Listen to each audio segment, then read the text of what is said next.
Right now, someone somewhere is getting under your skin.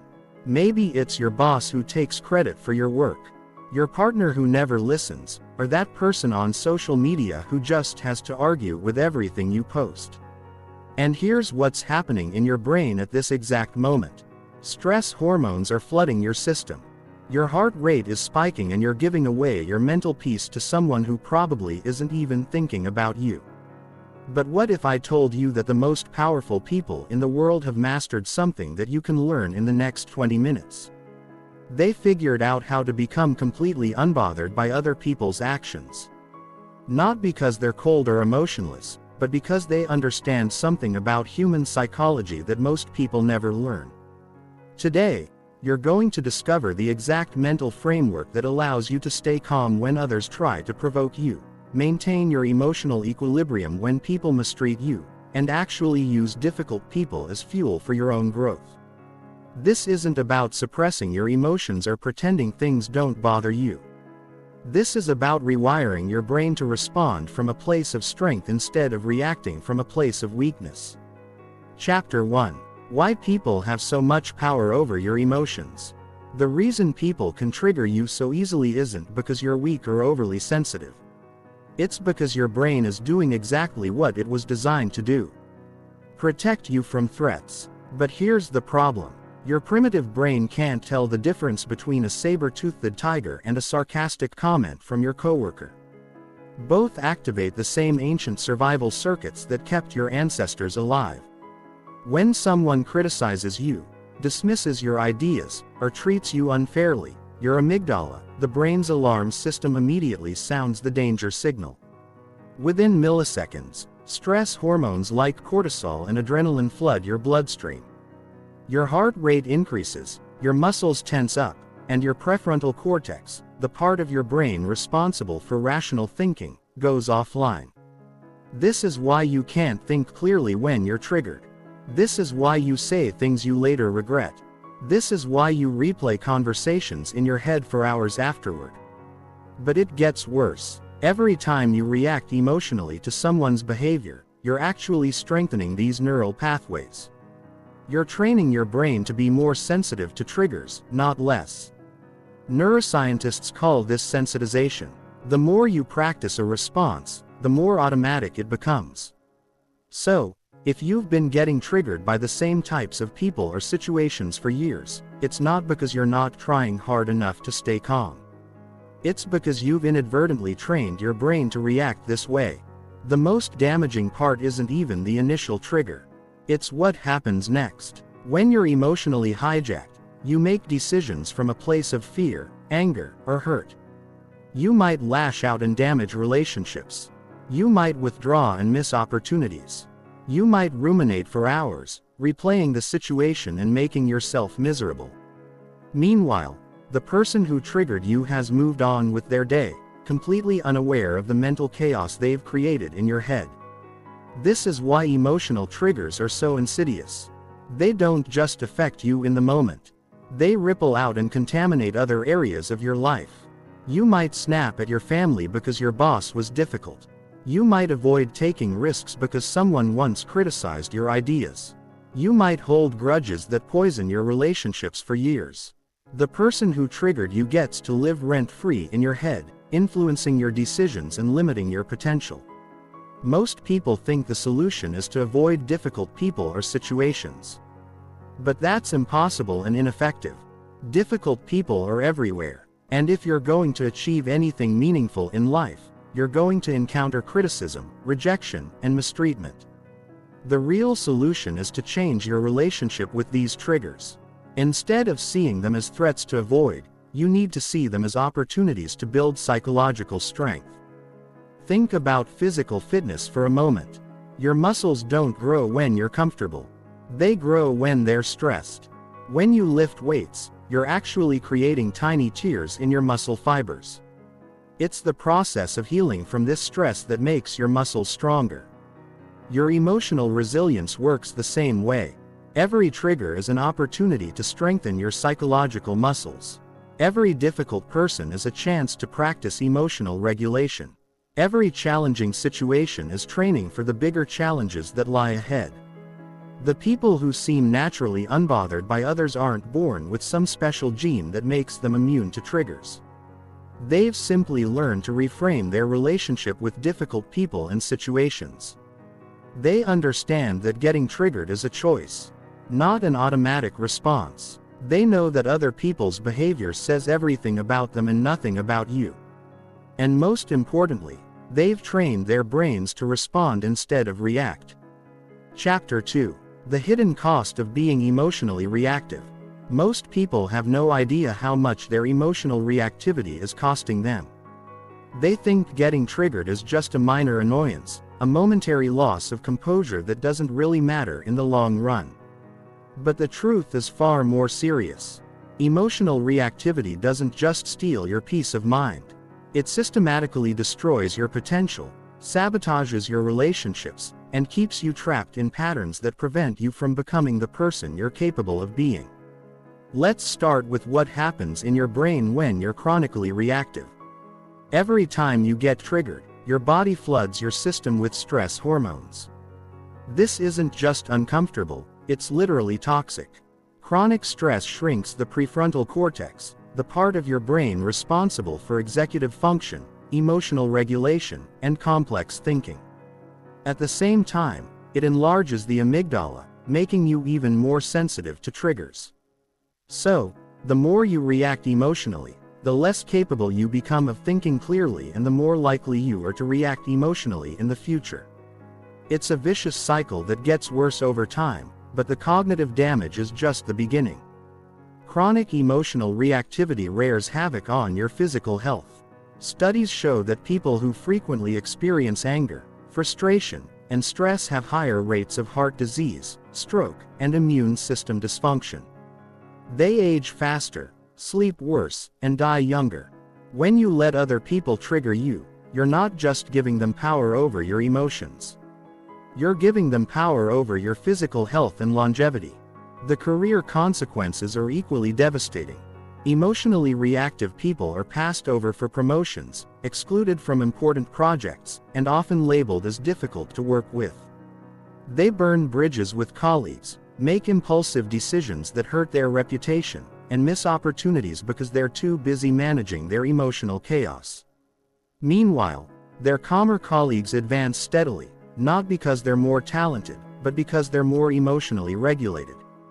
In relationships, reactivity is poison. When you're constantly triggered by your partner's behavior, you create an atmosphere of tension and walking on eggshells. Your children learn that emotions are dangerous and unpredictable. Your friends start avoiding you because they never know what's going to set you off. You become the person others have to manage and tiptoe around, which gradually erodes respect and intimacy. Perhaps most tragically, emotional reactivity robs you of your authentic power. When you react to triggers, you're not responding from your highest self. You're responding from your wounds, fears, and unprocessed emotions. You become predictable and easy to manipulate. People learn exactly which buttons to push to get a reaction from you. And whether they do it consciously or not, they end up controlling your emotional state. Think about the most influential people you know. The leaders, innovators, and game changers who actually make things happen in the world. What do they all have in common? They don't let other people's opinions, criticism, or behavior derail them from their mission.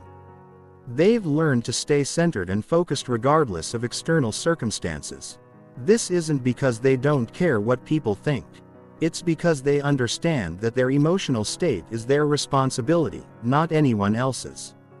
The opportunity cost of reactivity is enormous. Every moment you spend upset about someone else's behavior is a moment you're not spending on your goals, relationships, and personal growth. Every decision you make from a triggered state is likely to be suboptimal. Every relationship you damage through emotional reactivity could have been a source of support, collaboration, or joy. But here's what most people don't realize. The very people who trigger you the most are often your greatest teachers. They're showing you exactly where your emotional weak spots are. They're revealing the beliefs, fears, and insecurities you haven't dealt with yet. They're giving you free therapy by triggering your unresolved issues so you can finally address them. When you learn to see triggers this way, difficult people stop being obstacles and start being opportunities. The good news is that every single aspect of this can be changed. Your brain's neuroplasticity means you can literally rewire your responses to triggers. You can train yourself to stay calm under pressure, think clearly in challenging situations, and respond from wisdom instead of wounds. You can transform your biggest triggers into sources of strength and confidence, but it requires a fundamental shift in how you think about emotions, relationships, and personal responsibility. Chapter 3. The Detachment Mindset, Your Mental Fortress. True emotional freedom doesn't come from controlling external circumstances. It comes from mastering your internal response to those circumstances. This is the essence of the detachment mindset. The understanding that you are not at the mercy of other people's actions, words, or energy. You are the sovereign ruler of your own emotional territory, and no one can enter that space without your permission. Detachment doesn't mean becoming cold, unfailing, or disconnected from life. It's quite the opposite. When you're detached from the need for others to behave a certain way, you become more present, more compassionate, and more genuinely engaged with the world around you. You stop wasting energy trying to control things you can't control and start focusing that energy on the one thing you can control: your response. The detachment mindset is built on a fundamental truth that most people resist. Other people's behavior is about them, not about you. When someone is rude, critical, or dismissive, they're revealing something about their own internal state, their insecurities, fears, unprocessed emotions, or learned patterns. It has nothing to do with your worth, competence, or value as a person. But your ego doesn't want to accept this truth because it's addicted to making everything personal. Think about it this way. If someone is having a bad day and snaps at you, their behavior is a reflection of their emotional regulation skills, not your worthiness of respect. If someone criticizes your work, their criticism reveals their perspective, standards, and communication style, not the ultimate truth about your abilities. If someone tries to manipulate or control you, their behavior shows their level of emotional maturity, not your obligation to comply. The detached mindset allows you to observe other people's behavior with curiosity instead of defensiveness. Instead of thinking, "Why are they doing this to me?" you start thinking, "What's happening inside them that's causing this behavior?" This shift from personalizing to analyzing transforms you from a victim of circumstances into a student of human psychology. Every difficult interaction becomes data about human nature rather than evidence of your inadequacy. Detachment also means releasing your attachment to outcomes you can't control. Most emotional triggers stem from unmet expectations. You expect people to be fair, reasonable, considerate, or appreciative. And when they're not, you get triggered. But expectations are just premeditated resentments. When you detach from the need for others to meet your expectations, you free yourself from the emotional roller coaster of constantly being disappointed by human behavior. This doesn't mean lowering your standards or accepting mistreatment. It means distinguishing between influence and control. You can influence how people treat you through your boundaries, communication, and actions, but you can't control their choices, reactions, or attitudes. When you accept this distinction, you stop fighting battles you can't win and start focusing on strategies that actually work. The detachment mindset also involves understanding the difference between responding and reacting. Reacting is automatic, emotional, and usually ineffective. It's driven by your triggers and often makes situations worse. Responding is deliberate, thoughtful, and strategic. It comes from your values and goals rather than your wounds and fears. When you're detached, you have the mental space to choose your response instead of being hijacked by your reactions. Practicing detachment requires developing what psychologists call metacognition, the ability to think about your thinking. Instead of being lost in your emotions, you learn to observe them from a slight distance. You notice when you're getting triggered without immediately acting on that trigger. You become curious about your own patterns and reactions instead of being enslaved by them. One powerful technique for building detachment is to imagine yourself as a scientist studying human behavior. When someone triggers you, instead of taking it personally, get curious. What patterns do you notice in this person's behavior? What might be driving their actions? What can you learn about conflict, communication, or human nature from this interaction? This intellectual curiosity creates enough emotional distance to prevent triggers from hijacking your rational mind. Another key aspect of detachment is understanding that you don't need others to validate your worth, opinions, or choices. Most triggers occur because we're unconsciously seeking approval or fearing disapproval from others. When you're truly detached, you validate yourself. You know your own value independent of others' opinions. You make decisions based on your own judgment rather than trying to please everyone around you. The detachment mindset ultimately transforms your relationship with all of life's challenges. Instead of being a victim of circumstances, you become the calm observer who can navigate any storm. Instead of being reactive and unpredictable, you become steady and reliable. Instead of giving your power away to anyone who knows how to push your buttons, you maintain sovereignty over your own emotional state. Chapter 4. The Science of Emotional Regulation. Rewiring your responses. Your brain is remarkably plastic. It's constantly rewiring itself based on your experiences, thoughts, and behaviors. This means that every time you react emotionally to a trigger, you're strengthening the neural pathways that make you more likely to react the same way in the future. But it also means you can deliberately rewire these pathways to create new, more empowering responses. Understanding the neuroscience behind emotional regulation gives you the tools to literally reshape your brain. When you encounter a trigger, the information travels first to your amygdala before reaching your prefrontal cortex. The amygdala processes this information in about 12 milliseconds while the prefrontal cortex takes about 24 milliseconds. This means your emotional brain is literally twice as fast as your rational brain. By the time you're consciously aware of a situation, your emotional reaction has already been activated. This is why traditional advice like just stay calm doesn't work. By the time you remember to stay calm, your stress response is already in full swing. But here's the fascinating part. You can train your brain to create a buffer between stimulus and response. This buffer is created through a practice called response flexibility. The ability to pause between a trigger and your reaction. This pause doesn't require superhuman willpower.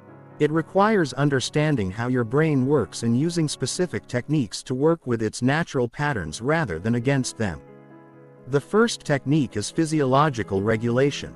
Your emotional state is intimately connected to your physical state, particularly your breathing and heart rate. When you're triggered, your breathing becomes shallow and your heart rate increases. But you can reverse engineer calm by deliberately controlling your physiology. The most effective technique is called box breathing. Inhaling for 4 counts, holding for 4 counts, exhaling for 4 counts, and holding empty for 4 counts. This pattern activates your parasympathetic nervous system, which is responsible for the rest and digest response that counteracts stress. The second technique is cognitive reprogramming. Changing the meaning you assign to triggering events. Your brain doesn't respond to reality. It responds to your interpretation of reality. Two people can experience the exact same event and have completely different emotional responses based on how they frame the situation. When someone criticizes you, you can frame it as an attack on your worth, or you can frame it as information about their perspective. When someone ignores you, you can frame it as rejection, or you can frame it as their distraction or personal issues having nothing to do with you. The key to effective reframing is having alternative interpretations ready before you need them. This is called preferring. Instead of trying to think of helpful perspectives while you're triggered, you develop a toolkit of alternative interpretations that you can access automatically.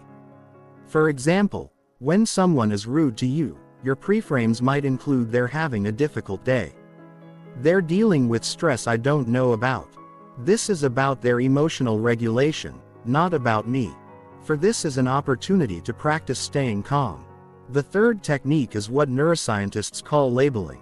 When you notice you're getting triggered, simply naming the emotion reduces its intensity. Research shows that when you label an emotion, "I'm feeling frustrated. I notice anger arising. This is disappointment." It activates the prefrontal cortex and calms the amygdala. The act of putting your emotion into words creates enough distance between you and the emotion to prevent it from completely hijacking your thinking. Mindfulness meditation is perhaps the most powerful tool for developing emotional regulation. When you meditate, you're essentially training your brain to observe thoughts and emotions without immediately reacting to them. You develop what Buddhists call witness consciousness, the ability to watch your mental and emotional processes without being overwhelmed by them. Regular meditation literally changes your brain structure, thickening the prefrontal cortex and shrinking the amygdala over time. But you don't need to sit in lotus position for hours to develop emotional regulation. You can practice mindfulness throughout your day by simply paying attention to your thoughts, emotions, and physical sensations without judgment. When you notice tension in your shoulders, you can breathe into that area and consciously relax.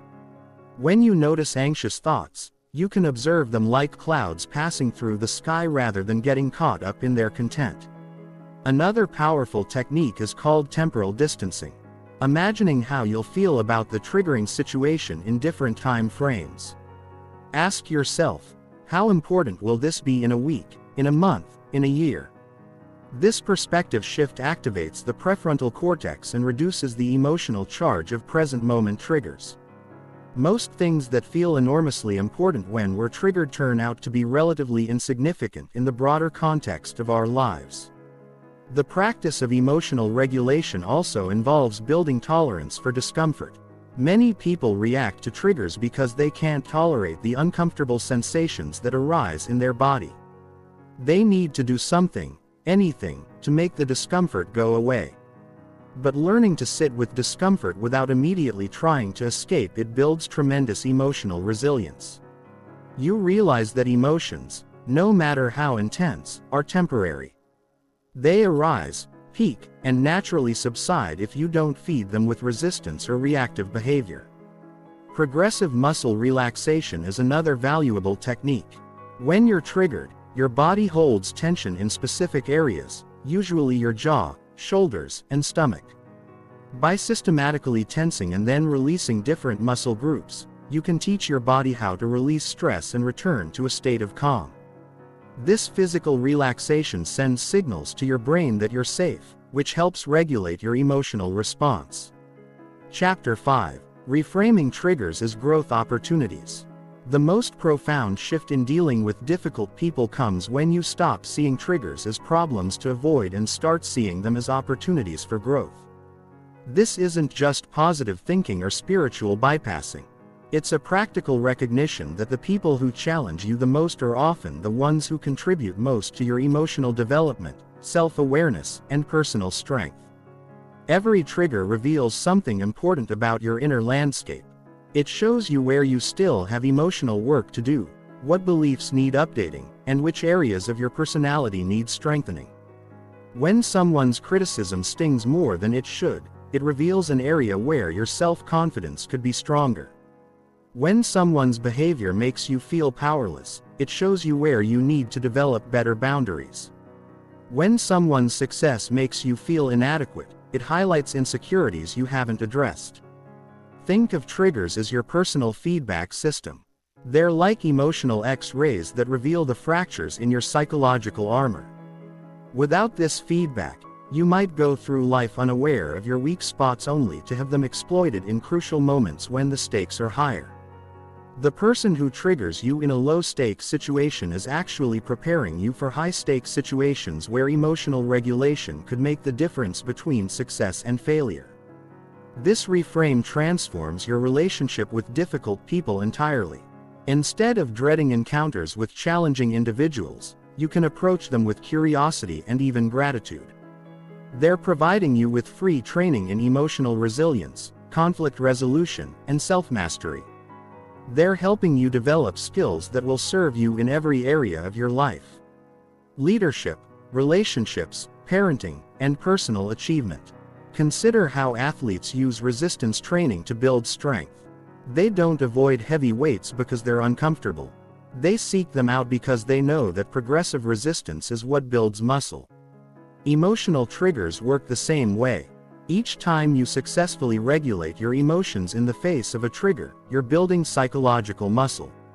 You're proving to yourself that you can stay centered under pressure, which builds genuine confidence and self-respect. The key to reframing triggers effectively is to look for the specific lesson or growth opportunity in each situation. When someone dismisses your ideas, the growth opportunity might be learning to communicate more persuasively, developing thicker skin for criticism, or recognizing that not everyone will appreciate your perspective.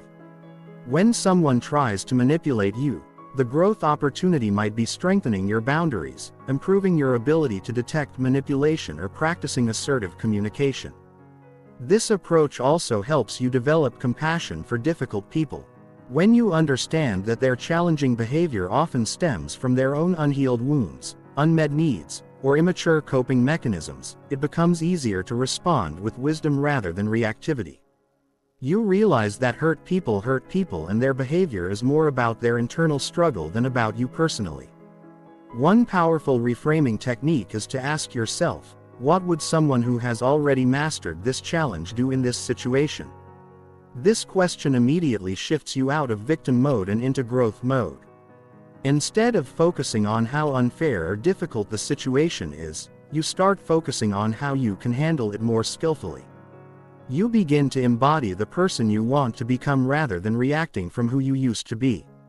Another valuable reframe is to see difficult people as your personal trainers for emotional fitness. Just as a physical trainer pushes you beyond your comfort zone to help you grow stronger, difficult people push you beyond your emotional comfort zone to help you develop greater resilience, patience, and wisdom. They're not your enemies.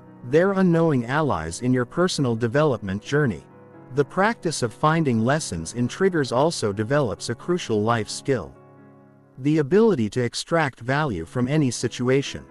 This skill serves you far beyond dealing with difficult people.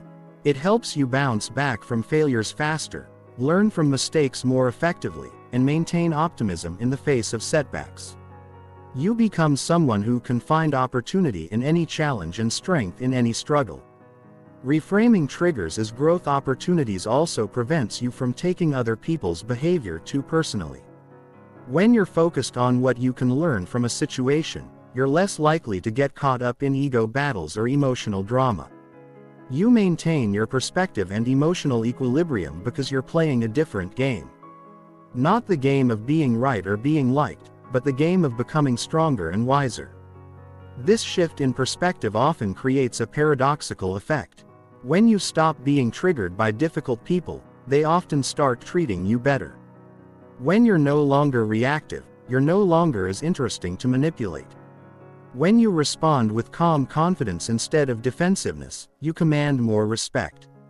When you're genuinely curious about their perspective instead of fighting them, they often become more reasonable and collaborative.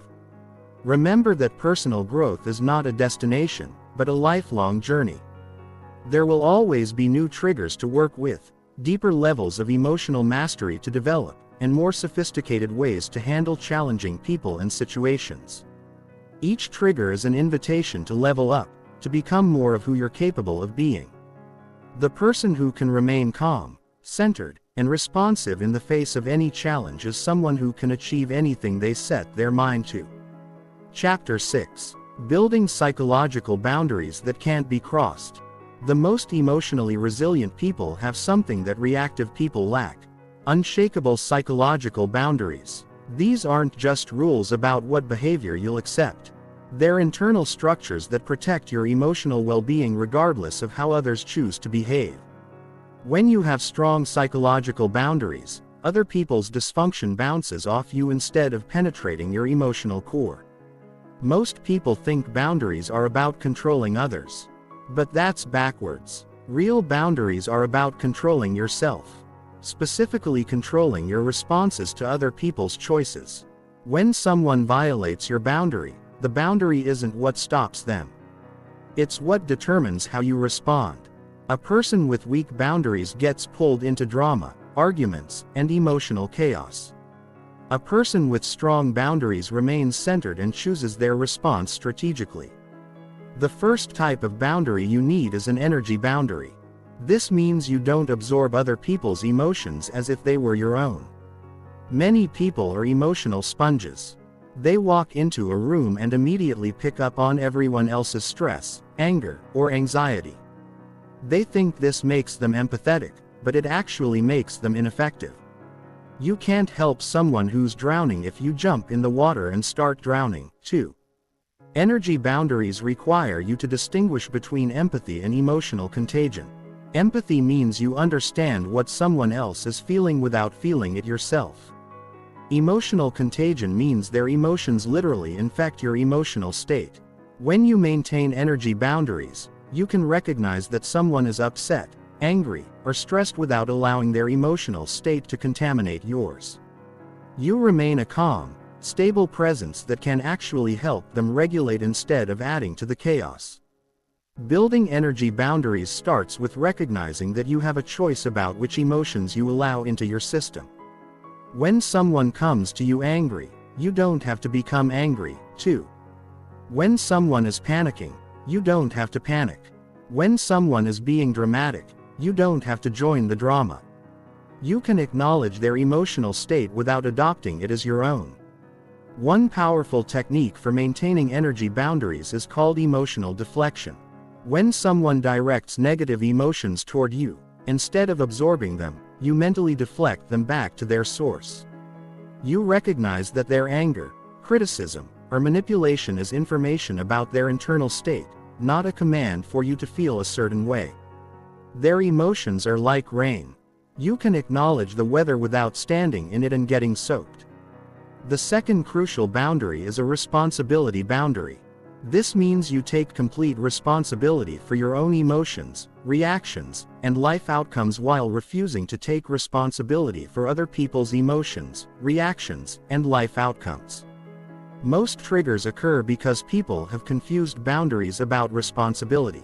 They think they're responsible for making others happy, managing others' emotions, or fixing others' problems. At the same time, they unconsciously make others responsible for their own emotional state by getting triggered when people don't behave the way they want.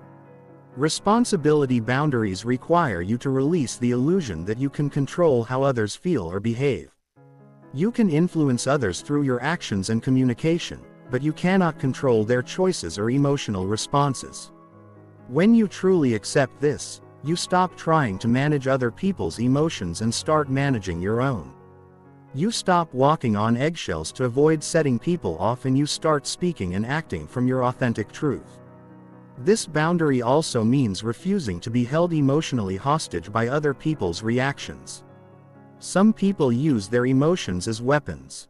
They get angry, hurt, or offended to manipulate you into doing what they want.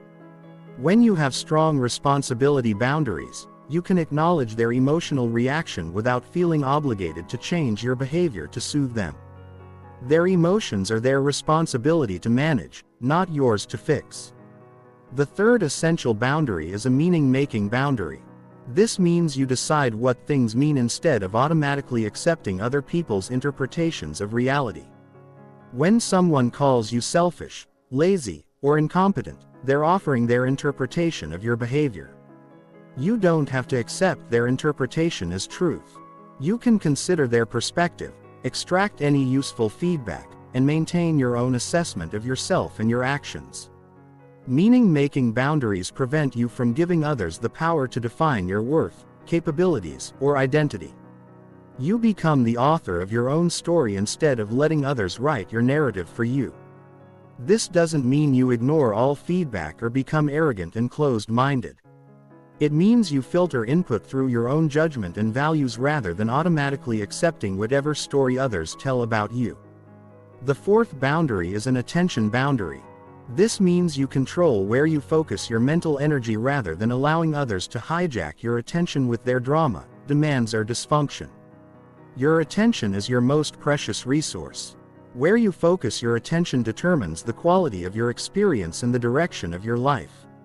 When you let other people pull your attention into their chaos, you're giving them control over your mental and emotional state. Attention boundaries require you to become selective about what deserves your mental energy. Not every conflict needs your participation. Not every drama needs your attention. Not every crisis needs your emotional involvement. You learn to distinguish between situations that truly require your engagement and situations that are just attention-seeking behavior or emotional manipulation. Strong psychological boundaries don't make you cold or disconnected. They make you more genuinely helpful and effective in your relationships.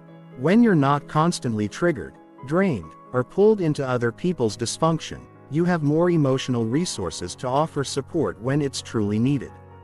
You become a source of stability and wisdom rather than just another person adding to the chaos. The key to maintaining boundaries is consistency. Every time you violate your own boundaries by absorbing someone's negative emotions, taking responsibility for their choices, accepting their interpretation of reality, or giving them your attention when they're being manipulative, you train both yourself and them to expect boundary violations in the future. But every time you maintain your boundaries with calm confidence, you reinforce your psychological strength and teach others how to treat you. Chapter 7. Advanced Techniques for Staying Centered Under Pressure. When you're dealing with truly challenging people or high-stakes situations, basic emotional regulation techniques may not be enough.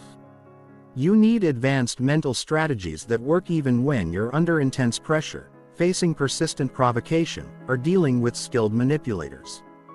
These techniques are used by negotiators, emergency responders, and high-performance professionals who must maintain composure regardless of external circumstances.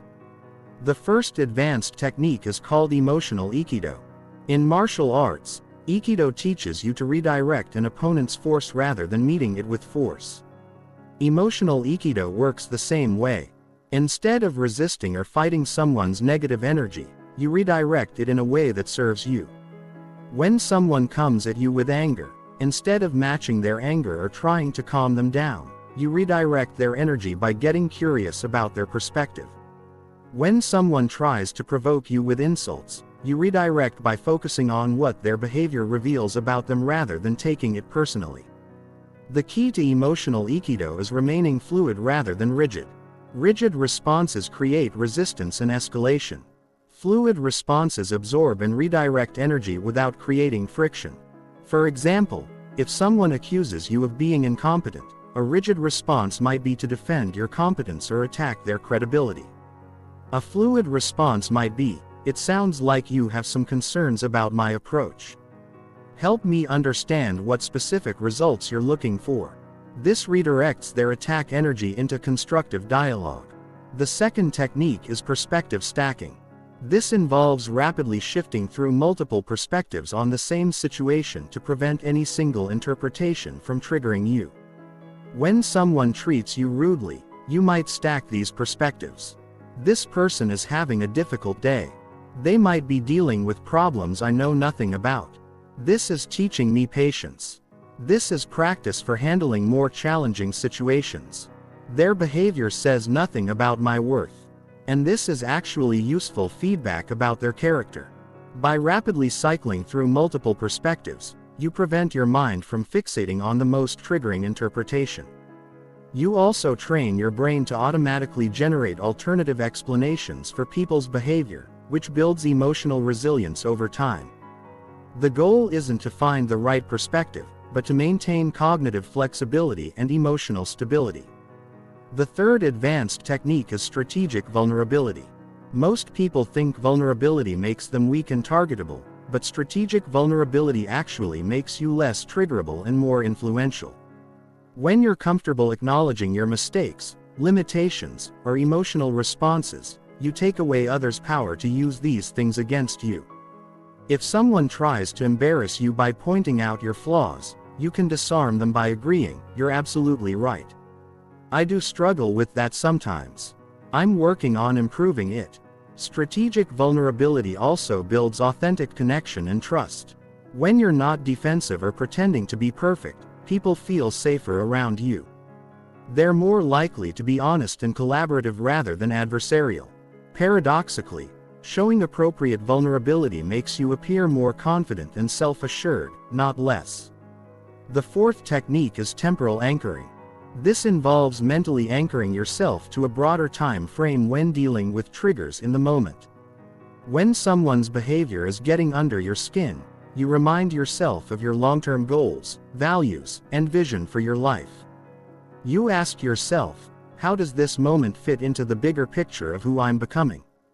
Or will this matter in the context of what I'm trying to achieve this year? Temporal anchoring prevents you from getting lost in the drama of the moment by connecting you to something larger and more meaningful.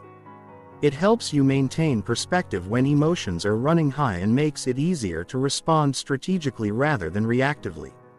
It's particularly powerful when dealing with people who are trying to bait you into arguments or emotional reactions. The fifth advanced technique is energy transmutation. Instead of trying to suppress or avoid negative emotions when they arise, you learn to transform them into useful energy. Anger can be transmuted into determination. Frustration can become focused problem-solving energy. Hurt can be transformed into compassion for others who are struggling. Anxiety can become heightened awareness and preparation. This technique requires practice and self-awareness, but it's incredibly powerful. Instead of being drained by difficult emotions, you learn to harness their energy for constructive purposes. You become like a psychological alchemist, turning the lead of negative experiences into the gold of personal growth and achievement. The sixth technique is strategic disengagement. This means knowing when to step away from a situation temporarily to prevent escalation and maintain your center. Strategic disengagement isn't running away or avoiding conflict. It's tactical withdrawal to preserve your emotional resources and return to the situation when you can be more effective. You might say something like, "I want to give this the attention it deserves. Let me think about it and get back to you." Or, "I'm feeling too emotional right now to have a productive conversation. Can we revisit this when I've had time to process?" This technique prevents you from saying or doing things you'll regret while buying you time to regulate your emotions and plan a more strategic response. It also models emotional maturity and self-awareness, which often influences others to approach the situation more thoughtfully as well. The seventh advanced technique is cognitive reappraisal in real time. This involves immediately reframing triggering events as they happen without waiting for your emotions to calm down. You train yourself to automatically ask empowering questions. How can I use this? What can I learn from this? How is this making me stronger? What would someone I admire do in this situation? These questions redirect your mind from victim mode to learner mode instantly. Real-time reappraisal requires practice, but it becomes automatic over time. Eventually, your brain starts looking for opportunities and lessons in challenging situations without conscious effort. This transforms you into someone who thrives under pressure rather than being crushed by it. Chapter 8. The 4 types of difficult people and how to handle each. Not all difficult people are the same, and one-size-fits-all approaches often backfire. Understanding the psychology behind different types of challenging behavior allows you to tailor your responses for maximum effectiveness. Each type of difficult person has specific triggers, motivations, and vulnerabilities that you can work with rather than against. The first type is the controller. Controllers have an overwhelming need to be in charge and make decisions for others. They micromanage, give unsolicited advice, and become agitated when others don't follow their directions. Their behavior stems from deep insecurity and fear of losing control. They believe that if they're not managing every detail, something bad will happen. Controllers often experienced chaos or unpredictability in their past, so control has become their primary coping mechanism. When dealing with controllers, the key is to give them a sense of control while maintaining your own autonomy. You can do this by offering choices rather than forcing them to accept only one option. Instead of saying, "I'm going to do it this way," you might say, "I see 2 possible approaches here. Which one do you think would work better?" This makes them feel involved in the decision-making process while still allowing you to guide the outcome. Another effective strategy with controllers is to acknowledge their expertise and ask for their input in areas where their control needs are legitimate. You have more experience with this than I do. What would you suggest? This satisfies their need to be the expert while building cooperation rather than resistance. The goal isn't to enable their controlling behavior but to channel it in productive directions. The second type is the attention seeker. These individuals have an insatiable need for attention, validation, and drama. They interrupt conversations to make it about them, create crises that require others to rescue them, and become upset when they're not the center of attention. Their behavior stems from deep insecurity and fear of being ignored or forgotten. They learned early that dramatic behavior gets attention, even if it's negative attention. With attention seekers, the strategy is to give them positive attention for appropriate behavior while refusing to reward dramatic or manipulative behavior. When they're behaving normally, acknowledge them. Ask their opinion or show interest in their thoughts. When they're creating drama, don't take the bait. Respond calmly and briefly, then redirect your attention elsewhere.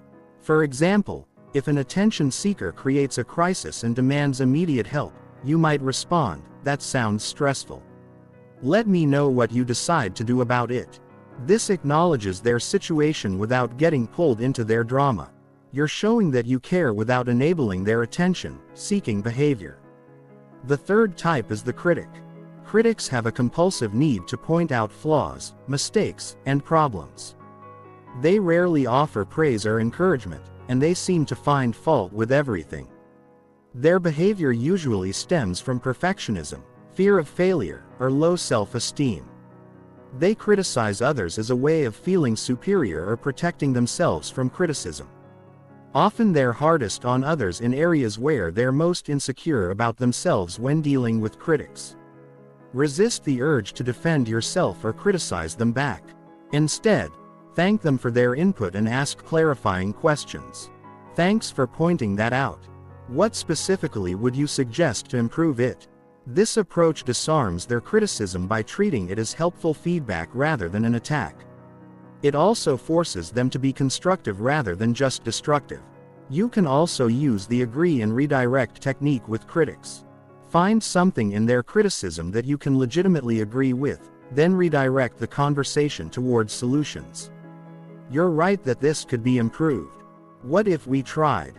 This prevents defensive arguments while moving the focus from problems to solutions. The fourth type is the victim.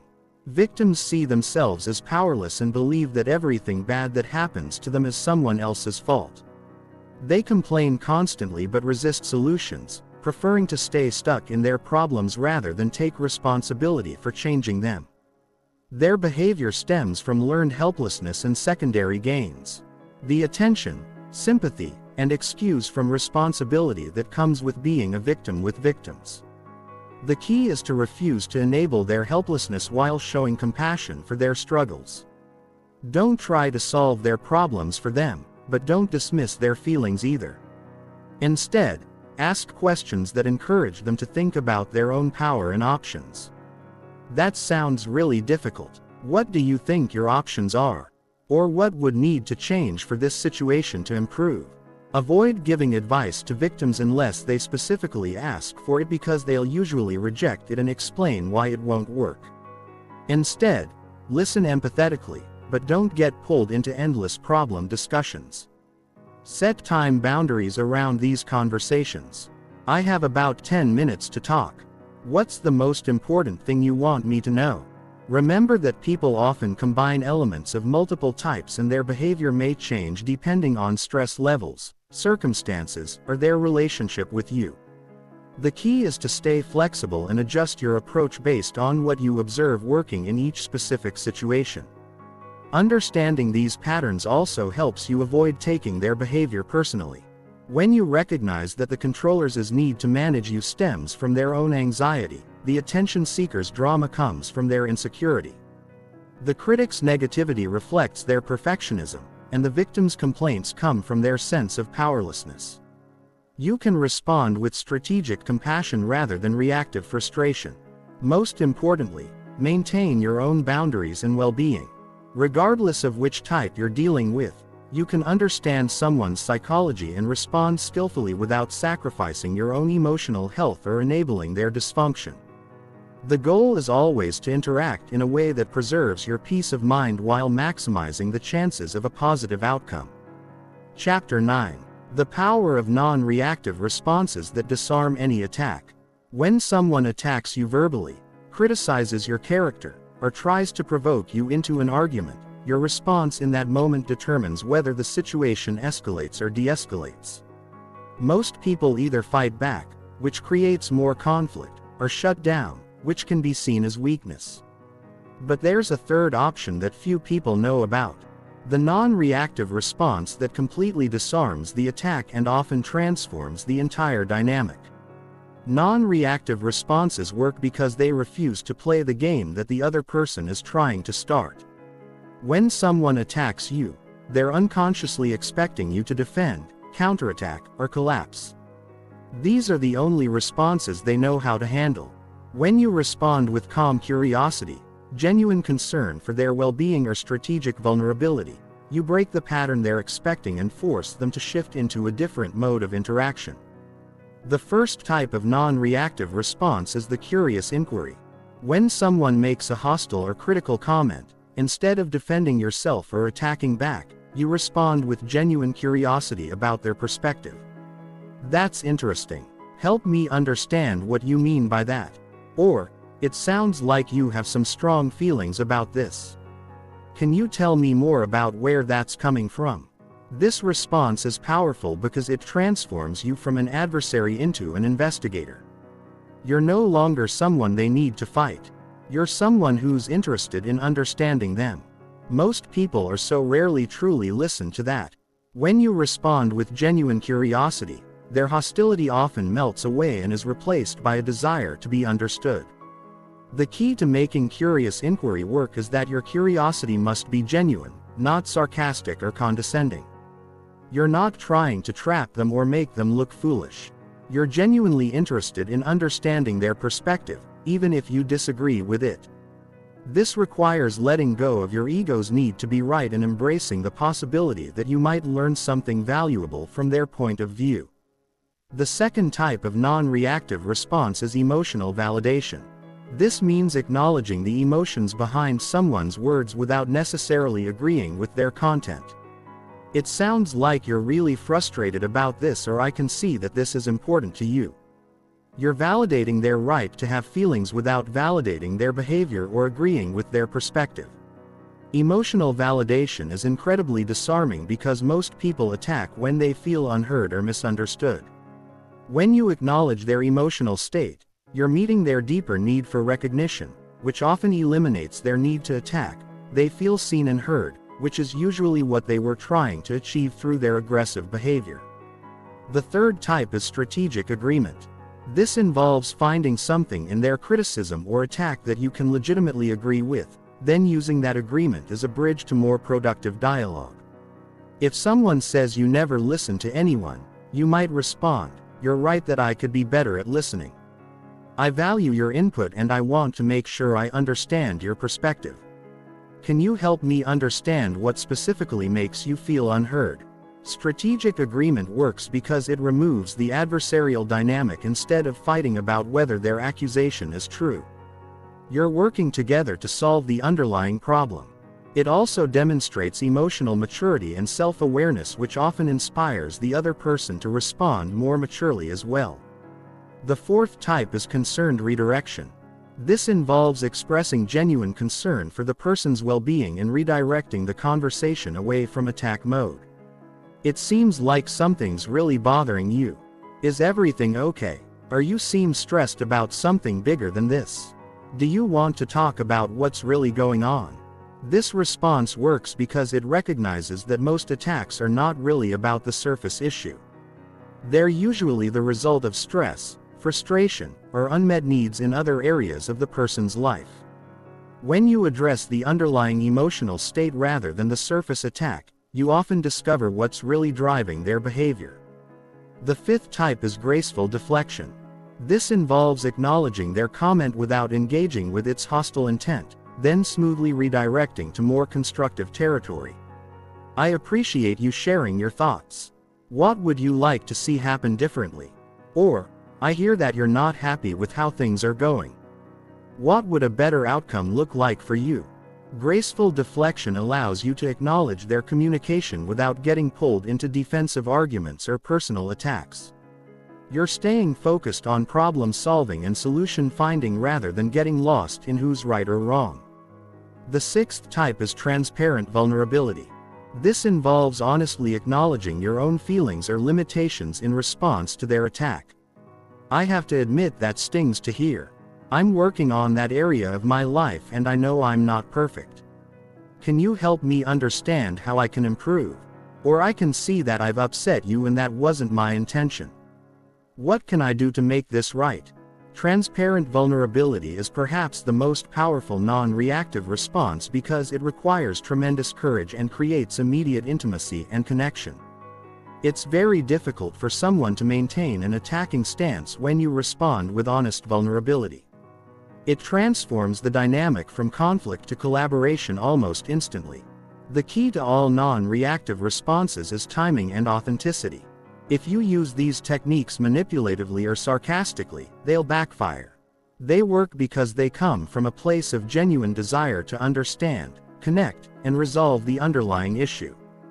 They require you to temporarily set aside your ego and focus on the relationship and the outcome you actually want. Remember that non-reactive responses don't guarantee that the other person will respond positively.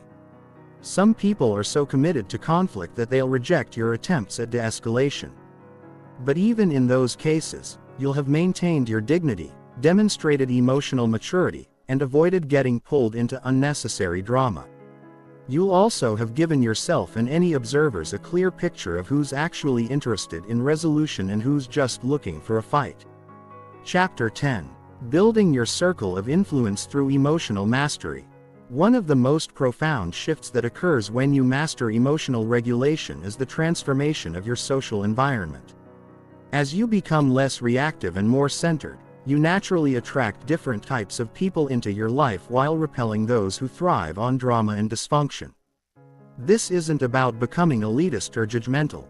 It's about the natural law that like attracts like. When you operate from emotional maturity, you attract others who value emotional maturity. People are drawn to those who can remain calm under pressure, respond thoughtfully to challenges, and maintain their center regardless of external circumstances. These qualities are rare and valuable, making you someone others want to be around, work with, and learn from. Conversely, people who thrive on drama, manipulation, and emotional chaos will find you less interesting because you don't provide the reactive responses they're seeking. This shift in your social environment has far-reaching effects on every area of your life. In your career, you'll find yourself working with more rational, collaborative people who make decisions based on merit rather than office politics or emotional manipulation. In your relationships, you'll attract partners who are emotionally mature and capable of healthy communication rather than those who use drama and conflict to meet their emotional needs. The process of upgrading your social circle happens naturally, but you can accelerate it by being intentional about the energy you bring to every interaction. When you consistently demonstrate emotional regulation, clear boundaries, and authentic communication, you set a standard that influences everyone around you. Some people will rise to meet that standard, while others will naturally drift away because the dynamic no longer serves their dysfunction. Your emotional mastery also gives you tremendous influence in group settings. When tensions rise in meetings, family gatherings, or social situations, the person who can remain calm and facilitate constructive dialogue becomes the natural leader. People look to you for stability and guidance because you've proven that you can think clearly and respond wisely even when emotions are running high. This influence comes not from trying to control others, but from mastering yourself. When you're not triggered by other people's behavior, you have the mental space to understand their perspectives, identify underlying needs, and suggest solutions that work for everyone. You become a bridge builder rather than a combatant, someone who can find common ground, even in polarized situations. The key to building positive influence through emotional mastery is consistency. People need to know they can count on you to be steady, rational, and fair regardless of circumstances. If you're calm and centered most of the time, but occasionally blow up or become reactive, people will remember the exceptions more than the rule. Consistency builds trust, and trust is the foundation of genuine influence. Another crucial aspect of building influence through emotional mastery is learning to speak to people's higher nature rather than their lower impulses. Instead of appealing to fear, anger, or insecurity to motivate behavior, you inspire others by connecting with their values, aspirations, and desire to be their best selves. This creates sustainable motivation and genuine buy-in rather than temporary compliance based on pressure or manipulation. Your emotional mastery also models possibility for others. When people see someone who can remain unruffled by criticism, unmoved by drama, and focused on solutions rather than problems, it expands their sense of what's possible for themselves. You become living proof that emotional chaos is not an inevitable part of human interaction, that there's another way to navigate challenging relationships and difficult situations. This modeling effect is particularly powerful with children, employees, and anyone who looks up to you. They learn not from your words about how to handle difficult people, but from observing how you actually handle difficult people. When they see you respond to aggression with curiosity, meet criticism with openness, and transform conflict into collaboration, they internalize these strategies as possibilities for their own lives. Building influence through emotional mastery also requires strategic vulnerability and authentic connection. People don't trust or follow those who seem perfect or invulnerable. They connect with those who are genuinely human but who have learned to handle their humanity skillfully. Sharing appropriate struggles, admitting mistakes, and showing how you've learned from challenges creates the kind of authentic connection that generates real influence. The ultimate goal isn't to become influential for its own sake, but to create the kind of environment where everyone can thrive. When you use your emotional mastery to build others up rather than tear them down, to create safety rather than generate fear, and to facilitate growth rather than maintain control, you contribute to a more conscious and collaborative world. Remember that true influence is always in service of something greater than yourself. The emotional mastery you develop in dealing with difficult people isn't just for your own peace of mind. It's a gift you can offer to everyone around you. You become a source of stability in an unstable world, a voice of reason in emotional chaos, and a living example of what's possible when someone commits to growing beyond their triggers and reactions. Chapter 11. The daily practices that rewire your brain for unshakable calm. Emotional mastery isn't built through occasional efforts when you remember to stay calm. It's built through daily practices that systematically rewire your brain for resilience. Just as physical fitness requires consistent training, psychological fitness requires deliberate daily actions that strengthen your emotional regulation circuits and weaken your reactive patterns. The most emotionally resilient people have specific routines and practices that maintain their center regardless of external chaos. The foundation of emotional resilience is morning mental conditioning. The first hour of your day sets the tone for how you'll respond to challenges throughout the day. Most people wake up and immediately check their phones, flooding their minds with news, social media, and other people's agendas before they've even established their own mental state. This reactive approach to mornings creates a reactive approach to life. Instead, create a morning routine that puts you in control of your mental and emotional state from the moment you wake up. Start with 5 minutes of deep breathing or meditation to activate your parasympathetic nervous system and establish calm awareness. Follow this with visualization where you mentally rehearse handling challenging situations with grace and confidence. See yourself staying centered when someone criticizes you, responding thoughtfully when someone tries to provoke you, and maintaining your boundaries when someone attempts to manipulate you. Mental rehearsal is one of the most powerful tools for emotional preparation because your brain doesn't distinguish between vivid mental experiences and actual experiences. When you repeatedly visualize yourself responding to triggers with calm confidence, you're literally programming your nervous system to respond that way in real situations. Professional athletes use this technique to improve performance under pressure. And you can use it to improve emotional performance under stress. The second crucial daily practice is strategic journaling. This isn't just writing about your feelings. It's analyzing your emotional patterns and responses with the goal of understanding and improving them. Each evening, spend 10 minutes reviewing your day through the lens of emotional mastery. What situations triggered you? How did you respond? What would you do differently next time? What patterns do you notice in your triggers? What growth opportunities did difficult people provide? This reflection process serves multiple functions. First, it helps you identify your specific trigger patterns so you can prepare for them more effectively. Second, it reinforces the lessons learned from challenging situations so you don't have to repeat the same mistakes. Third, it trains your brain to automatically look for learning opportunities in difficult situations rather than just feeling victimized by them. Include in your journal practice a daily gratitude section specifically focused on difficult people and challenging situations. This might sound counterintuitive, but it's incredibly powerful. Write about how challenging people helped you practice patience, how stressful situations taught you resilience, or how conflicts revealed areas for growth. This practice rewires your brain to see difficulties as gifts rather than curses, which fundamentally changes your emotional response to them. The third essential practice is progressive stress inoculation. This involves deliberately exposing yourself to small, manageable challenges to build your tolerance for larger ones. Just as vaccines expose you to weakened versions of diseases to build immunity, progressive stress inoculation exposes you to controlled stress to build emotional immunity. This might involve having difficult conversations you've been avoiding, setting boundaries with people who make you uncomfortable, or speaking up in situations where you normally stay quiet. The key is to start small and gradually increase the difficulty as your confidence and skills improve. Each successful navigation of a challenging situation builds evidence that you can handle whatever life throws at you. You can also practice stress inoculation through deliberate discomfort exercises.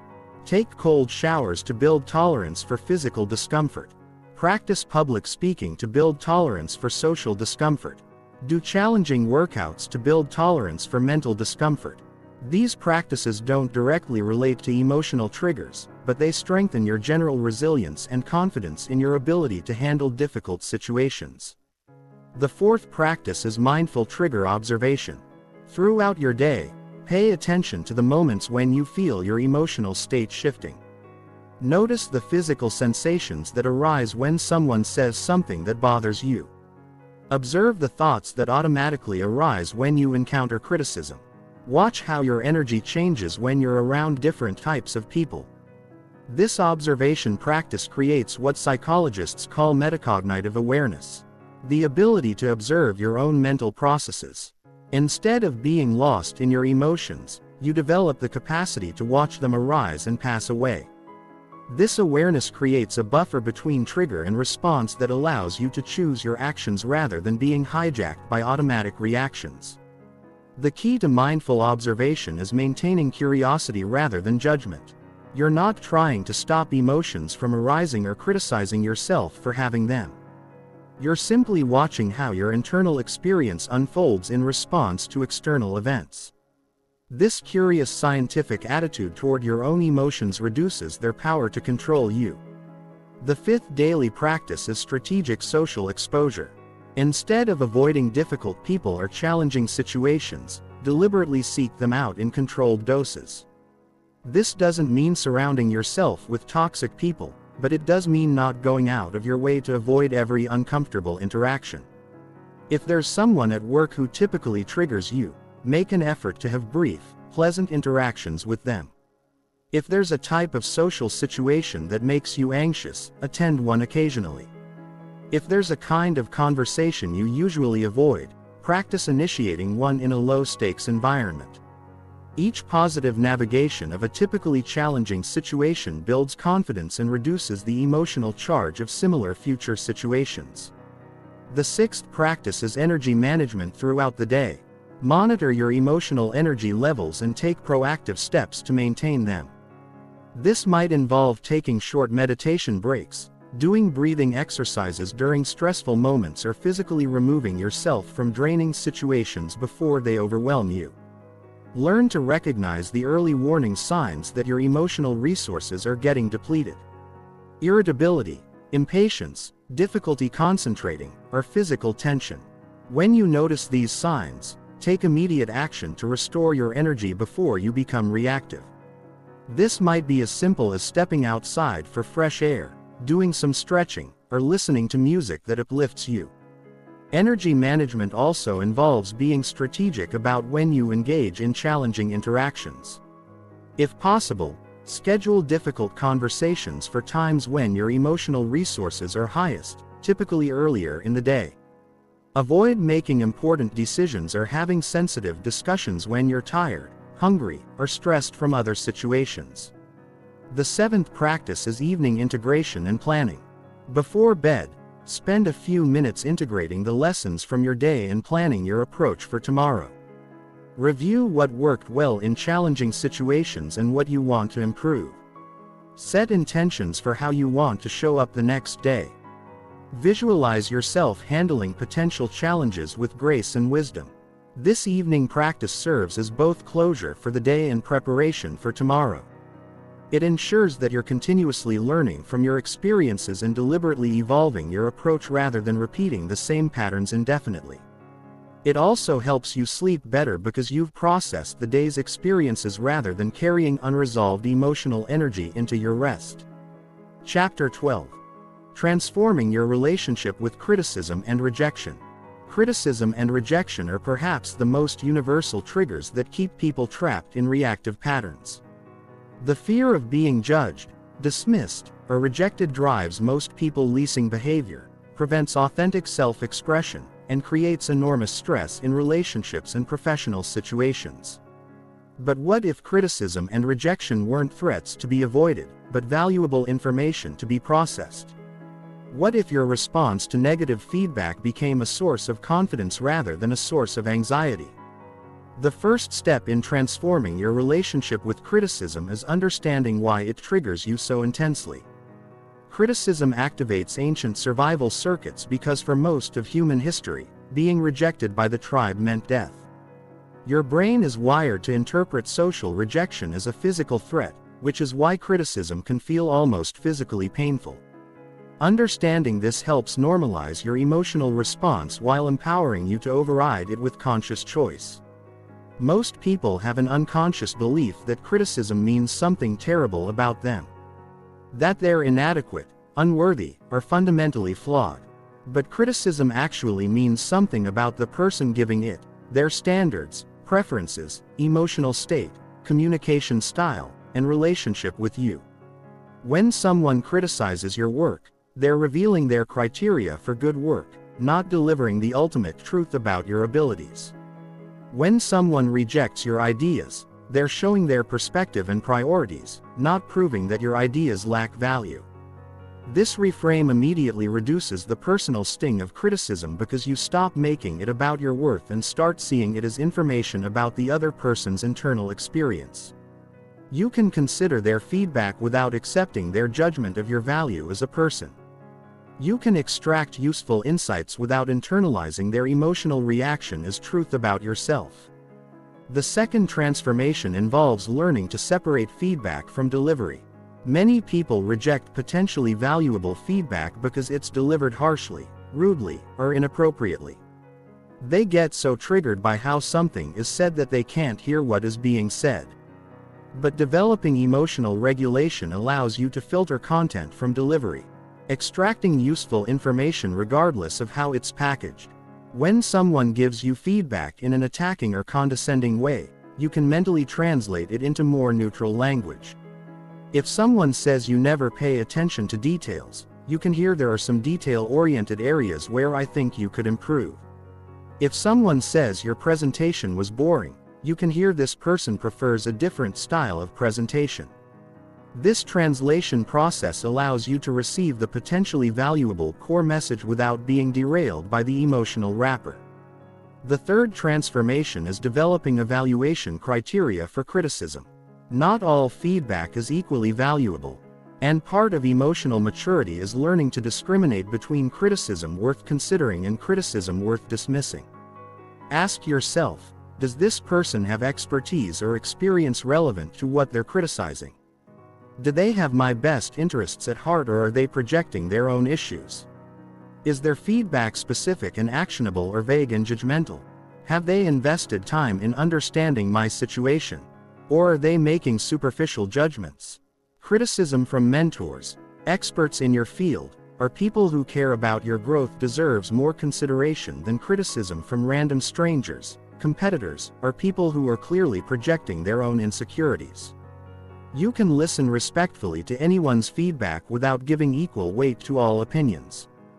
Developing discernment about whose opinions matter helps you stay open to valuable feedback while protecting yourself from toxic criticism. The fourth transformation involves learning to mine criticism for growth opportunities. Even harsh or unfair criticism often contains kernels of truth that can accelerate your development if you're willing to look for them. Instead of defending against criticism, train yourself to ask, is there any aspect of this feedback that could help me improve?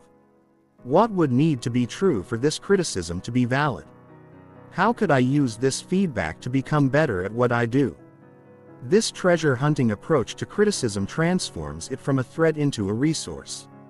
You become someone who can extract value from any feedback regardless of how it's delivered or motivated. This skill is incredibly valuable because it means you're always learning and growing, while people who are defensive about criticism remain stuck in their current level of ability. The fifth transformation is learning to respond to criticism in ways that demonstrate emotional maturity and often improve relationships instead of defending, attacking, or shutting down when criticized. You can respond with curiosity, appreciation, and commitment to growth. Thank you for taking the time to share that feedback. Can you help me understand what specifically would look different if I improved in this area? Or I appreciate you being honest with me. Let me think about how I can apply this. These responses do several powerful things. First, they demonstrate that you're secure enough to hear feedback without becoming defensive. Second, they often transform the critic from an adversary into a collaborator by showing that you value their input. Third, they give you more detailed information that can actually help you improve. Fourth, they model emotional maturity that often elevates the entire conversation. The sixth transformation involves reframing rejection as redirection. Every no is actually valuable information about fit, timing, or approach. When someone rejects your romantic interest, they're saving you from pursuing someone who isn't genuinely attracted to you. When someone rejects your job application, they're preventing you from working somewhere that isn't the right fit. When someone rejects your business proposal, they're giving you information about their needs, priorities, or decision-making criteria. This reframe transforms rejection from evidence of your inadequacy into data about compatibility and strategy. Instead of taking rejection personally, you can use it to refine your approach, better understand your target audience, or recognize that you're pursuing the wrong opportunities. Each rejection brings you closer to the right fit rather than farther from your goals. The seventh transformation is developing what researchers call rejection resilience, the ability to maintain confidence and motivation despite repeated rejections. This involves understanding that rejection is a numbers game in most areas of life. Successful salespeople know that most prospects will say no. Successful entrepreneurs know that most investors will pass. Successful writers know that most publishers will reject their manuscripts. The key is having enough emotional resilience to continue putting yourself out there until you find the right matches. Rejection resilience is built by celebrating the process rather than just the outcomes. Instead of measuring your worth by how often you're accepted, measure it by how courageously you're putting yourself out there. Each time you risk rejection by asking for what you want, sharing your authentic thoughts, or pursuing an opportunity, you're demonstrating bravery regardless of the outcome. The final transformation involves using criticism and rejection to develop authentic self-validation. When your sense of worth comes primarily from external approval, criticism and rejection are devastating because they threaten your entire foundation. But when you develop the ability to validate your own efforts, growth, and worth, criticism and rejection become just information rather than verdicts on your value as a person. This doesn't mean becoming arrogant or close to feedback. It means developing an internal compass that allows you to appreciate praise without being dependent on it and receive criticism without being destroyed by it. You know your own efforts, intentions, and growth trajectory in ways that no external observer can fully understand. This internal validation becomes the stable foundation that allows you to engage authentically with the world without being at the mercy of others' opinions. Chapter 13. Advanced Mental Models for Emotional Invincibility. The difference between people who occasionally manage their emotions well and those who are consistently unshakable lies in their mental models, the internal frameworks they use to interpret reality. Most people operate with mental models that make them vulnerable to emotional manipulation and trigger responses. But there are specific ways of thinking about life, relationships, and challenges that create genuine emotional invincibility. The first mental model is understanding life as a game with multiple levels. In this model, most people are playing the basic level where they react to everything that happens to them. They get upset when things don't go their way, take everything personally, and spend enormous energy trying to control outcomes they can't control. But there are higher levels where you play different games with different rules.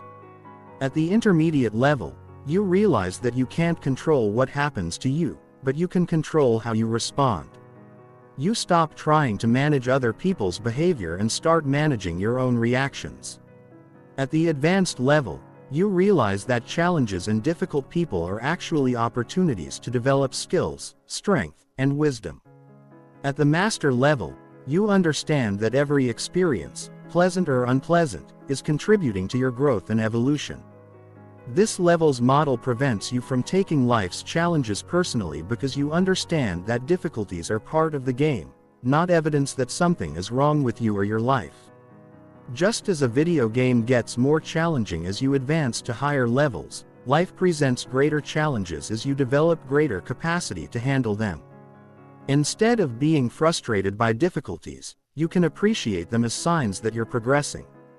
The second mental model is the concept of emotional Aikido at a philosophical level. In traditional Aikido, you don't try to stop or overcome your opponent's force. You redirect it in a way that neutralizes the attack while potentially helping the attacker.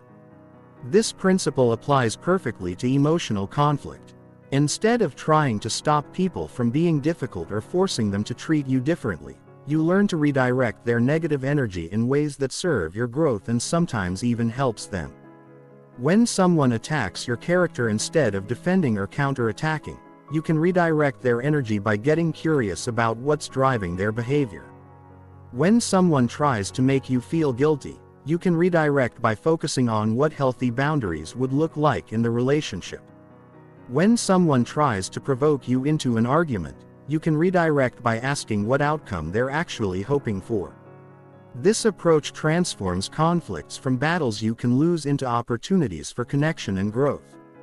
The third mental model is understanding yourself as a scientist studying human behavior. In this model, every interaction is a research opportunity. Difficult people become fascinating case studies rather than sources of stress. You're not personally invested in the outcomes because you're gathering data about human psychology, communication patterns, and social dynamics. This scientific mindset creates immediate emotional distance from triggering situations because you're observing rather than participating in the drama. You might notice interesting, when I didn't react to their provocation, they escalated their behavior. What does that tell me about their emotional state and typical interaction patterns? Are fascinating. When I validated their feelings before addressing the issue, they became much more reasonable. I wonder if that technique would work in similar situations. The scientific approach also makes you incredibly effective in difficult relationships because you're constantly experimenting with different approaches and learning what works. You become a student of human nature rather than a victim of it. The fourth mental model is the concept of emotional economics. Understanding that every emotional reaction has costs and benefits and making deliberate choices about where to invest your emotional energy. Getting angry might feel satisfying in the moment, but it costs you peace of mind, clouds your judgment, and often damages relationships. Staying calm might require more effort initially, but it preserves your energy, maintains your clarity, and often leads to better outcomes. In this model, you become strategic about your emotions rather than just experiencing them automatically. You ask questions like, is getting upset about this worth the cost to my emotional state? Will reacting emotionally help me achieve my goals in this situation? How can I invest my emotional energy in ways that serve my long-term interests? This approach doesn't make you cold or calculating. It makes you intentional about your emotional responses. The fifth mental model is understanding yourself as the author of your own story rather than a character in other people's stories. Most people live their lives reacting to other people's plots, trying to get approval from other people's narratives and feeling bad when they're not the hero in someone else's story. But when you understand yourself as the author of your own story, you realize that other people's opinions, criticisms, and rejections are just feedback about their stories, not verdicts on yours. In your story, challenges are character development opportunities. Difficult people are supporting characters who help you grow stronger and wiser. Setbacks are plot twists that redirect you toward better opportunities. Criticism is information that helps you refine your character. This authorship model gives you complete sovereignty over the meaning of your experiences and makes it impossible for others to write your narrative for you. The sixth mental model is understanding emotional mastery as a martial art that you practice daily. Just as martial artists train consistently to maintain and improve their skills, emotional masters have daily practices that strengthen their psychological abilities. They don't expect to achieve perfect emotional control overnight, but they commit to incremental improvement over time. This martial arts model makes challenges feel like sparring sessions rather than genuine threats. When someone tries to provoke you, you're not personally offended. You're grateful for the opportunity to practice your emotional regulation skills. When someone criticizes you harshly, you're not devastated. You're testing your ability to extract value from difficult feedback. This approach transforms every difficult interaction into training for becoming more emotionally skilled. The seventh mental model is understanding that everyone is doing the best they can with their current level of consciousness and capability. This doesn't mean excusing harmful behavior or lowering your standards, but it means recognizing that people's actions are determined by their understanding, emotional regulation skills, and unhealed wounds rather than by their fundamental nature. This model generates automatic compassion for difficult people because you understand that their challenging behavior is a symptom of their internal struggle, not a personal attack on you. You can maintain boundaries and protect yourself while still recognizing their humanity. You don't take their behavior personally because you understand it's coming from their limitations, not their assessment of your worth. The eighth mental model is viewing your emotional development as contributing to the evolution of human consciousness. When you choose to respond with wisdom instead of reacting with emotion, you're not just improving your own life. You're modeling a higher way of being for everyone around you. Your emotional mastery gives others permission to be more conscious in their own lives. This larger purpose model makes the effort required for emotional mastery feel meaningful rather than burdensome. You're not just working on yourself for selfish reasons. You're contributing to humanity's collective emotional intelligence. You're helping create a world where people interact more consciously, resolve conflicts more skillfully, and treat each other with greater wisdom and compassion. Chapter 14. Building systems that protect your peace automatically. True emotional freedom doesn't come from constantly monitoring your reactions and trying to stay calm through willpower alone. It comes from building systems, environmental, social, and personal structures that automatically protect your emotional well-being and reduce your exposure to unnecessary stress. The most emotionally resilient people don't just have better coping skills, they have better life systems that prevent many problems from occurring in the first place. The first system to build is an environmental design that supports emotional regulation. Your physical environment has a profound impact on your emotional state, and small changes can make enormous differences in your daily stress levels. Create spaces in your home that promote calm. Areas that are clean, organized, and free from unnecessary stimulation. Remove or minimize visual clutter that creates background stress. Add elements that promote relaxation like plants, natural light, or calming colors. Design your work environment to minimize stress triggers whenever possible. This might mean organizing your workspace to reduce visual chaos, using noise-canceling headphones to limit auditory distractions, or positioning your desk to avoid constant visual interruptions. If you can't control your physical work environment, create a portable calm kit. Items like essential oils, calming music, or stress relief tools that you can use to regulate your environment wherever you are. The second system involves curating your information diet. Most people consume information reactively, exposing themselves to news, social media, and conversations that increase their stress levels without providing any real benefit. Create intentional boundaries around information consumption. Limit news exposure to specific times and sources rather than allowing it to constantly intrude on your mental space. Curate your social media feeds to minimize exposure to outrage, drama, and negativity. Be especially careful about consuming information first thing in the morning or last thing before bed.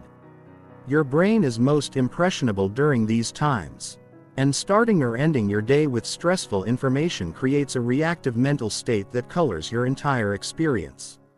Instead, begin and end your days with content that inspires, educates, or calms you. The third system is building a social environment that supports your emotional well-being. This means being strategic about who you spend time with and how you structure your relationships. Gradually reduce time spent with people who consistently drain your energy. Create drama or trigger your worst impulses. This doesn't necessarily mean cutting people out completely, but it does mean being intentional about when, where, and how you interact with them. Simultaneously invest more time and energy in relationships with people who inspire you to be your best self, who handle conflict maturely, and who share your commitment to personal growth. These relationships become a source of strength and stability that helps you handle difficult people in other areas of your life. The more surrounded you are by emotionally mature people, the less reactive you become to the immature behavior of others. Create clear boundaries around your time and energy. Learn to say no to requests, invitations, and commitments that don't align with your values or goals. Most people-pleasing behavior stems from guilt about disappointing others. But saying yes to everything means saying no to your own well-being and important priorities. Practice responding to requests with phrases like, "Let me check my calendar and get back to you," rather than automatically agreeing to everything. The fourth system involves building buffer zones around stressful situations. Instead of rushing from one challenging situation to another, create transition time that allows you to regulate your emotions and reset your energy. If you have a difficult meeting scheduled, build in 15 minutes afterward for breathing, journaling, or other regulation practices. If you're going to spend time with a challenging person, prepare mentally beforehand and plan self-care activities afterward. Use commute time strategically to transition between different environments and roles. Instead of using travel time to make calls, check emails, or consume stressful content, use it to decompress. Listen to calming music, practice gratitude, or mentally prepare for what's ahead. This transforms potentially stressful transition time into opportunities for emotional regulation. The fifth system is creating accountability and support structures for your emotional development. Find people who share your commitment to emotional growth and create regular check-ins where you can share challenges, celebrate progress, and learn from each other's experiences. This might be a formal coaching relationship, a growth-minded friend, or a support group focused on personal development. Having external accountability makes it much easier to maintain your emotional regulation practices when you're busy, stressed, or discouraged. It also provides perspective when you're too close to a situation to see it clearly. Other people can often spot patterns in your behavior or suggest strategies that you might not see on your own. The sixth system involves automating your stress management practices. Instead of trying to remember to regulate your emotions when you're already triggered, build regulation practices into your daily routine so they happen automatically. Set reminders on your phone to do breathing exercises at regular intervals. Schedule meditation or reflection time in your calendar like any other important appointment. Create evening routines that help you process the day's stress and prepare for restorative sleep. Make emotional regulation as automatic as brushing your teeth. The goal is to maintain your emotional equilibrium through consistent practices rather than trying to rescue yourself from stress after it's already accumulated. Prevention is always easier and more effective than treatment. The seventh system is developing early warning detection for your stress levels.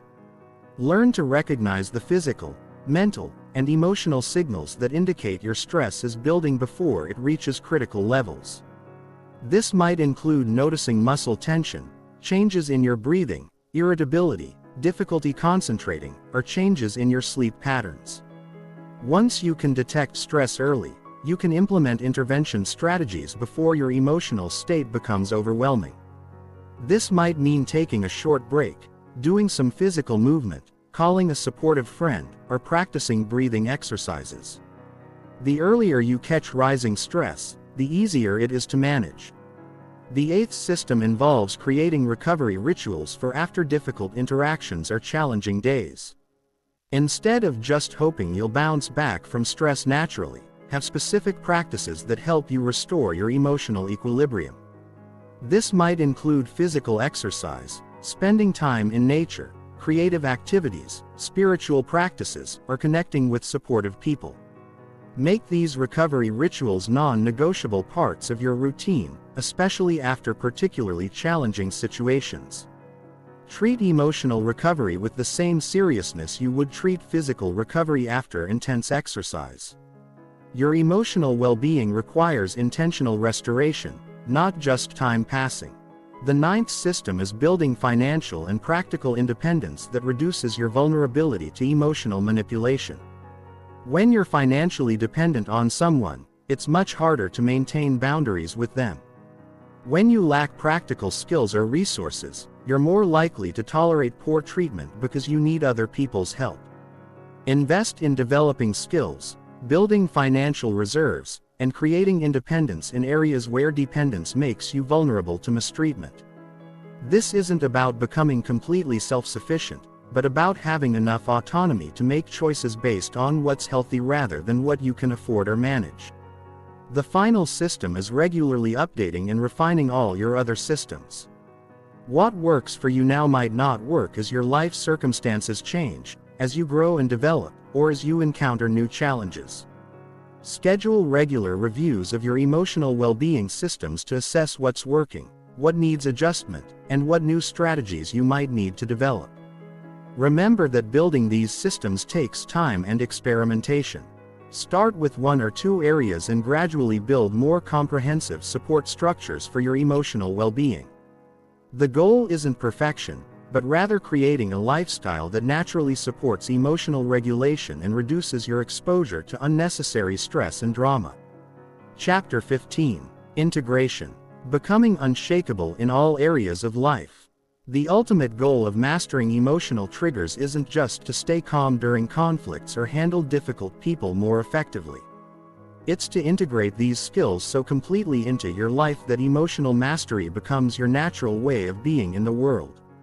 When you reach this level of integration, you don't have to think about staying calm or remember to use techniques. Responding with wisdom instead of reacting with emotion becomes as automatic as breathing. True integration means that your emotional mastery serves your larger life vision rather than just helping you cope with problems. The skills you've developed for handling difficult people become the same skills that help you pursue ambitious goals, build meaningful relationships, lead others effectively, and contribute something valuable to the world. Your ability to stay centered under pressure becomes a competitive advantage in every area of your life. In your career, emotional mastery transforms you into someone who thrives under pressure rather than being overwhelmed by it. You become the person others look to for stability during crisis. The one who can think clearly when everyone else is panicking, and the leader who can make difficult decisions without being clouded by emotions. Your ability to handle criticism constructively makes you coachable and continuously improving. Your skill at managing difficult people makes you effective at team building, negotiation, and conflict resolution. These abilities don't just make you more promotable. They make you more valuable in any role you undertake. Whether you're an entrepreneur dealing with demanding clients, an employee navigating office politics, or a leader making tough decisions, your emotional regulation skills become the foundation for your professional success in your relationships. Emotional mastery allows you to love more deeply and authentically because you're not constantly defending yourself or trying to manage other people's emotions. You can be genuinely present with your partner because you're not triggered by their moods or behaviors. You can parent more effectively because you're not reactive to your children's emotional outbursts or challenging behaviors. You can maintain friendships more easily because you don't take things personally or get pulled into unnecessary drama. Your relationships become more honest and intimate because you're not afraid of conflict or difficult conversations. When you know you can handle whatever emotions arise, you can address issues directly rather than avoiding them or handling them passive-aggressively. You become someone others feel safe being authentic around because they know you won't punish them for having feelings or expressing needs. In your personal growth, emotional mastery accelerates your development in every area because you can learn from any experience without being derailed by the discomfort of facing your limitations. You can receive feedback without becoming defensive. You can attempt challenging goals without being paralyzed by fear of failure. You can take risks without being controlled by anxiety about others' opinions. Most importantly, you can face your own shadow, the parts of yourself you don't like or want to acknowledge without being overwhelmed by shame or self-judgment. This radical self-acceptance paradoxically becomes the foundation for authentic change because you can see yourself clearly without the distortion of defensive reactions. The integration process requires understanding that emotional mastery is not a destination but a continuous practice. There will always be new triggers to discover, deeper levels of regulation to develop, and more sophisticated challenges that test your skills. The difference is that instead of being discouraged by ongoing growth opportunities, you become excited by them. Each new trigger becomes a chance to refine your skills. Each difficult person becomes a teacher offering you specialized training. This growth mindset transforms your entire relationship with challenge and difficulty. Instead of hoping for an easy life where nothing ever triggers you, you develop confidence that you can handle whatever life presents. You stop trying to control external circumstances and focus entirely on developing your internal capabilities. This shift from external control to internal mastery is the essence of true emotional freedom. The integration process also involves recognizing the ripple effects of your emotional mastery on everyone around you. When you stop being reactive, you give others permission to be less defensive. When you handle criticism gracefully, you model emotional maturity for your children, employees, and peers. When you stay calm during conflicts, you create space for real dialogue and resolution rather than just emotional venting. Your emotional mastery becomes a gift you offer to every relationship and situation you enter. You become a calming presence in chaotic environments, a voice of reason in emotional storms, and a source of stability in uncertain times. This influence doesn't come from trying to control or change others. It comes naturally from embodying the principles you've learned. The final aspect of integration is understanding that your personal emotional mastery contributes to the larger evolution of human consciousness. Every time you choose to respond with wisdom instead of reacting with emotion, you're contributing to humanity's collective emotional intelligence. You're helping to create a world where people interact more consciously, resolve conflicts more skillfully, and treat each other with greater dignity and respect. This larger purpose gives meaning to all the effort you've invested in developing emotional regulation skills.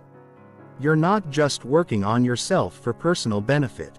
You're modeling what's possible when human beings commit to growing beyond their automatic patterns and reactive impulses.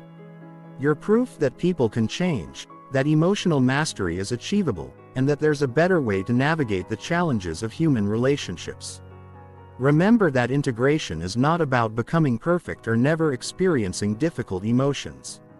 It's about developing such skill at working with emotions that they serve your growth and relationships rather than controlling them.